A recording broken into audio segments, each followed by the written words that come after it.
তুই কোন সাহসে 50,000 টাকা লই আইলি? বাবু ভাই, আমার কাছে আর টাকা নাই। ও লে লে লে লে, টাকা নাই?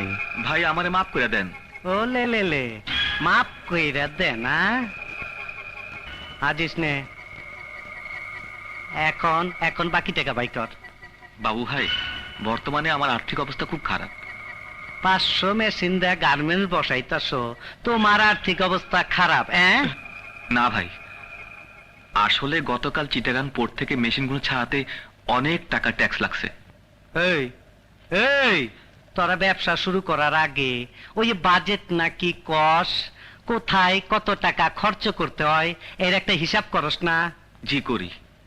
বিল্ডিং ভাড়া 30 লাখ, মেশিন 40 লাখ, সরকারি ট্যাক্স 10 লাখ, কাঁচা মাল 10 লাখ, এইরকম একটা হিসাব করস না? জি করি।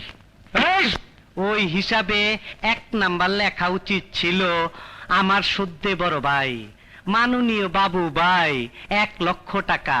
তারপরে ব্যবসা শুরু করার আগে প্রথমা বিসমিল্লাহ কইরা 1 লক্ষ টাকা বাবু ভাইয়ের হাতে দিয়া পায়ে হাত দিয়ে সালাম কইরা দোয়া নিয়া তারপরে ব্যবসা শুরু করা উচিত ছিল।